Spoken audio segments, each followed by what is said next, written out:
Hi everybody, this is Laura. Thank you so much for joining me on my channel. Today I have a layout that I made for this month's Stretch the Sketch. In Stretch the Sketch, we take a sketch that's intended for a 12 by 12 inch layout and we either stretch it to a larger format or we shrink it to a smaller one.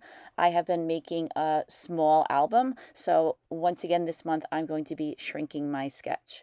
This is a very special month for Stretch the Sketch. We are celebrating the 6-year anniversary of this hop. I have been part of this hop for probably a little over 3 years.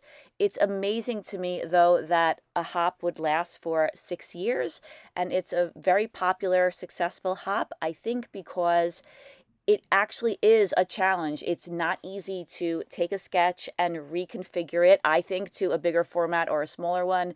But I think that challenge is what makes it so much fun to take part in.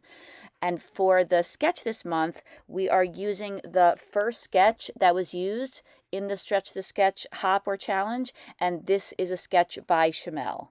I'm making this page for an album that I've been working on for quite a while.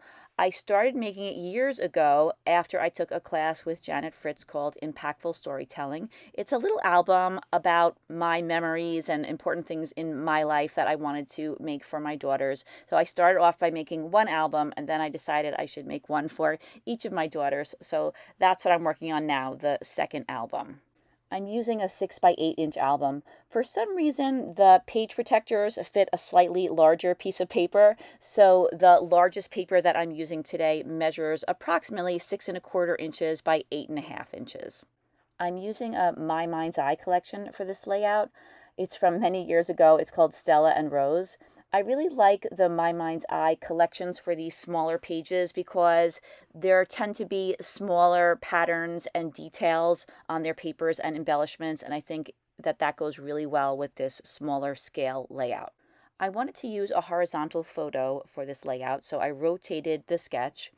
And then for the background, I used a piece of white paper. I cut it to the correct size, and then I attached that really pretty bluish green paper for the background.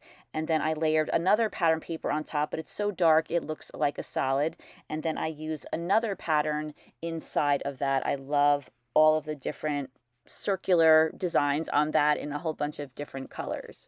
Once I had my background papers layered and my photo attached down to the page, I decided that I should start looking for some embellishments. I don't have a whole lot of embellishments for this particular paper collection, but I did have mainly chipboard pieces, and I had enough for this small layout. I found that I had some chipboard pieces that spell out fun. They are little banners. And I also had a chipboard piece that says friends, so I have those on the left-hand side of the layout. I decided that I should make the little layered arrows that are in the sketch before I figured out exactly where I was putting the rest of the elements, because I know I definitely want to include those on the layout. I used a punch, an EK Success punch. I punched out some diamonds and I cut the diamonds in half, and I layered 2 of the papers together to make each of those little pieces of the triangle strips. So I used a dark paper in the background so that it would contrast with that kind of busy pattern paper that I have. And then I picked 2 different colors. I have a blue and a yellowish color, and I'm going to alternate back and forth between those 2 colors. For the yellow and the blue triangles, I had to cut those a little bit smaller so that you'd be able to see the darker color behind it, but I was able to use that punch to make all the shapes and then just adjust them a little bit based on what size I needed. Here I'm using some ATG adhesive to attach the triangles together. The paper from this collection isn't the thicker My Mind's Eye paper that I usually work with when I use these older collections. I bought one of those pads, I don't know if you remember them from many years ago, where there are like 180 sheets in the pad and the paper is very thin. But I really loved the patterns, so I saved this one for many years. And even though I sometimes like to use the thicker papers, it actually turned out to be fine that the papers were a little thinner, especially when I layered a number of papers in the background. For these little embellishments that I made, it was a little bit harder to work with the thinner papers because the ATG gun can put a lot of pressure on the papers, but luckily none of them ripped. And now I'm layering them together, alternating the colors. I wasn't able to fit too many triangles on either side of the photo, so I just have one blue and one yellow on either side of the photo, and then I'm making a larger or longer strip to go underneath the photo. I think that this is my favorite part of this sketch. I love using little pieces of paper, using punches, and putting them together and making a big element on your page. It reminds me that you don't have to buy a whole bunch of embellishments. Oftentimes you can use what you have and use papers to make lots of different embellishments and elements to put on your page. And I think that it's a great way to draw attention to the photo. We literally have all of these arrows pointing to it. I wanted to put an element to the right-hand side of the long strip of triangles. I found this chipboard piece that says together. I thought I could put it on its side and put it in that spot on the right-hand side of the layout. I trimmed it down a little bit. The bottom of it came to a point. I trimmed off that point. I forgot to mention that I have been inking the edges of a lot of the pattern papers and chipboard pieces with Distress Oxide in weathered wood. So I did that to the chipboard piece that said together. And then it dawned on me that if I was going to have a darker border around the layer of paper in the background, I should do the same thing for the photo, since that's the most important thing on the page. So I pulled that up and added just a thin strip of that same darker paper that I used on the rest of the layout. And luckily nothing ripped when I pulled up the photo, and then I inked the edges, and then I put it back in place. At this point, I'm feeling like there's something a little bit off with the composition, but I'm going to go ahead and attach down what I have and see if there's anything else that I can add to bring the whole page together. So I looked at my chipboard pieces again, and I found this hand, and I made it pointing upward toward the photo. I looked at the sketch again, and since there was supposed to be a text box in this area where I'm putting these embellishments, I thought that I would use a piece of pattern paper and block off that area, and I like that idea. I think that it breaks up that area on the bottom of the layout.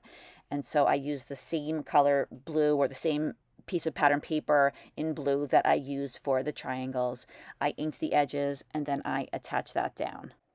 I do think that journaling on scrapbook layouts is really important. I don't usually do it because I include my journaling on separate pages in my album. I usually have either smaller pages that I'll include in a large album, or in the case of this album, I have sheets that I'm going to put on the back of all of the layouts. So I do like to include journaling, but I don't put it on the layouts. To me, it's just too difficult for me to come up with what I want to say when I'm making a layout, and I'd rather do it later and do it separately. Now I want to add some finishing touches. I love to include photo corners on my layouts, so I punched out some yellow photo corners. I wasn't sure if I wanted to use yellow or blue, so I punched out both yellow and blue, and I decided that I like the yellow a little bit better. So once again, I inked the edges, and then I'm using a little bit of ATG adhesive to attach them down to just 2 corners of the photo. Because I have the triangles, I didn't want to include them in all 4 corners. I was just about to add the second photo corner to the photo, and then I decided that I thought that that piece of chipboard that said together was a little bit too chunky for that area to the right-hand side of the arrows. I thought the whole bottom part looked too busy, so I thought that I would put some smaller elements down there. So I removed the together sentiment, and I placed the 2 buttons down on the bottom of the layout. I put that other photo corner in the lower left-hand corner.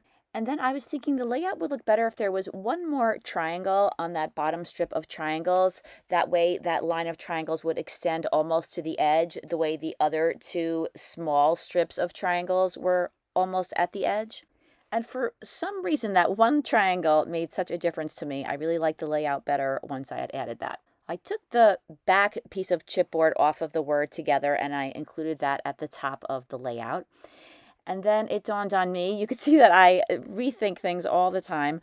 I decided that that blue piece of pattern paper should also have the darker color around the outside as a mat, so that it would go along with all the other elements on the page.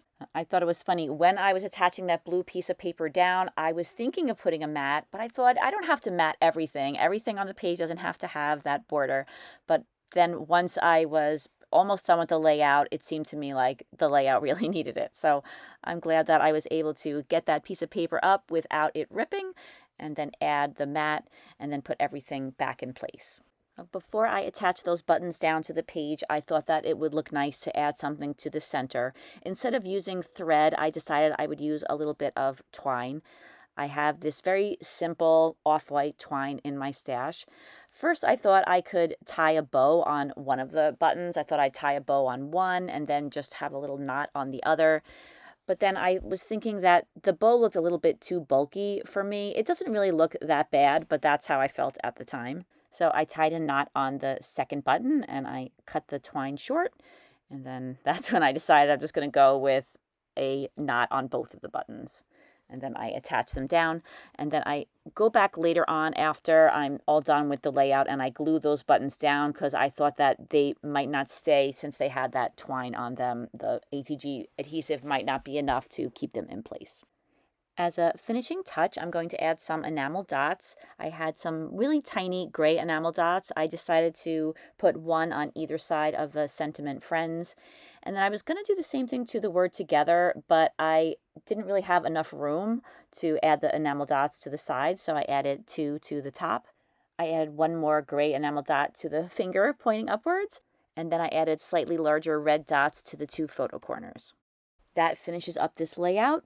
There's a link to our Stretch the Sketch playlist in the description box where you could find all of the videos for this month. Thank you so much to Janet Fritz for everything she's done for Stretch the Sketch over the years, and happy 6th anniversary to this hop. I hope you have a great day, and I hope to see you again soon. Take care, everybody. Bye-bye.